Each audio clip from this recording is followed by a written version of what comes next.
Lesson 3: Accounting Assumptions. Accountants make some assumptions while preparing financial statements. According to the accounting rules, these assumptions are assumed to have happened in all financial statements unless otherwise stated explicitly that these assumptions have not been followed. So, as a reader of financial statements, it is very important for you to understand what these assumptions are and how these impact financial statements. The first assumption is called the going concern assumption. In simple words, the going concern assumption assumes that unless proved contrary, accountants can assume that the business entity will have an infinite life. This means that external users of financial statements like you can safely assume that an entity is a going concern and therefore is not going to file any bankruptcy or close down its operations in the near future. So in other words, going concern assumption states that the entity will continue to exist and will continue to operate in the near futures unless otherwise stated. Why is going concern important? Let us look at an example. Let's take an example of a small pizza shop. It has assets in the form of building, furniture, and kitchen equipment worth $10,000, $2,000, and $8,000 respectively. So, under normal conditions, under the going concern assumption, the assets or the things that the business owns is $20,000.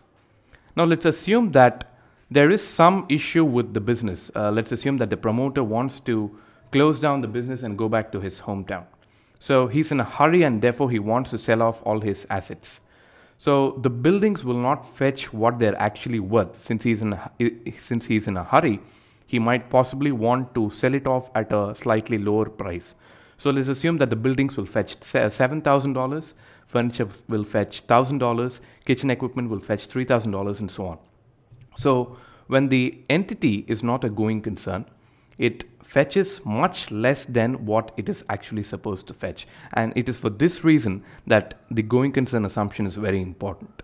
So whenever you're reading a balance sheet, go through the attached notes and accounts. Very important. Go through the attached notes and account and see if the accountant or the auditor has made any comment relating to the going concern assumption not being valid. If it is not valid, or if the going concern assumption is not valid, then it's a serious cause of concern. It means that the business is likely to close down in the future. Very important. So look at this example. Now this is a photo that I found on the internet. I think the shop owner is trying to sell off all his goods and close down his business. That is why he's giving a whopping 70% discount on all items. So these are typically the conditions where going concern assumption may not be valid. Okay. The second assumption that accountants presume to make is called the consistency assumption. The consistency assumption states that a business must choose a single method of accounting and use it consistently over a period of time. Now, as you might be aware, accounting is sort of, in a way, it's a slightly complicated subject because there are a lot of rules, a lot of debits, credits, principles, practices that accountants follow. And because there are so many practices that are in existence, there is a possibility that accountants might change the practice being followed from one period to another. So the consistency assumption states that accountants should follow the same practice or policy consistently over a period of time. And in case there is a change in the accounting assumptions or in the accounting policies, they need to be clearly stated. So now let's look at a very simple example of how the inventory practices can affect the financial statements of a company. Let's assume that you own a clothing store and you have t-shirts which are selling at a price of $10. Let's assume that you have 3 t-shirts which you purchased at $4, $6, and $8 from the vendor. So now assume that you're selling the first t-shirt to the customer. The selling price or the revenue that you earn from the sale is $10, right? Because that is the selling price of the t-shirt. Since you're selling the first shirt, which you have identified, the cost of the goods sold is $4 because this particular shirt was bought for $4. and therefore you made a profit of $6. This method of accounting for inventory based on specific items which are easily identifiable is called the specific identification method. Now, though I've given you the example of a clothing shop, generally the specific identification method is used in shops where the inventory is easily identifiable. For example, shops which sell antique pieces, or shops which sell gift articles which are unique in nature, where no two articles have the same price, So the specific identification method is one method of accounting for inventory. Now let's look at another method. Assume that the accountant, instead of using the specific identification method, takes the average cost per shirt. Since this example, we have only 3 shirts in the store, but usually that is not the case. Whenever you go or walk into a store or any retail shop, there are thousands of items of inventory, and it's practically impossible for the accountants to keep track of each and every item of inventory. So what accountants usually do is they adopt another method where they take the average cost per item, if they are similar in nature, and use that as the cost of goods sold instead of using the specific cost method.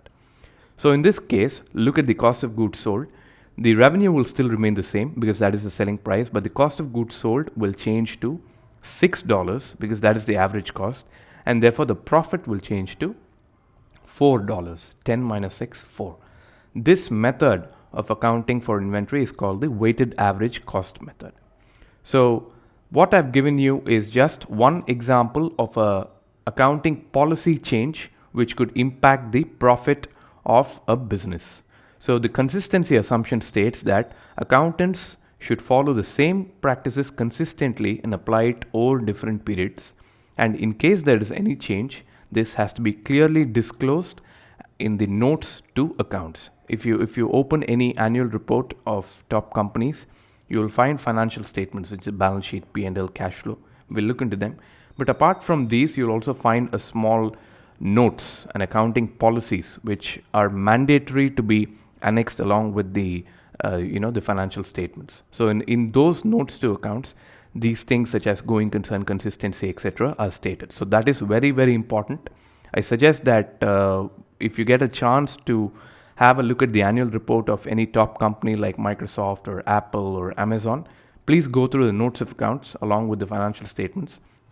Reading the financial statements alone without reading these notes does not make sense. So this is the second assumption. Let's go to the third assumption. The third assumption, and according to me, the most important assumption of all these 3 assumptions, is the accrual assumption. The accrual assumption states that revenues, costs, and expenses are accounted for as and when they are incurred and not when the cash is actually received or paid. Let me give you an example. Assume that I work for a business and my monthly salary is paid on the 7th of the subsequent month. So the January salary is paid on February 7th, the February salary is paid on March 7th, and so on. So as per the accrual assumption, the salary is accounted as cost in the month in which it is due and not on the month in which it is actually paid. So my January salary will be accounted as an expense in January itself, though it's paid in February. Similarly, my salary for February will be accounted as an expense in February itself instead of March when it is actually paid. The same holds good for revenue also. So assume that you sell some goods to your customers and you agree with your customer that they can pay you after 45 days. As per the accrual assumption, your revenue should be accounted on the date of the sale and not on the date on which cash is actually collected. Let's look at some examples and we'll go through this slowly.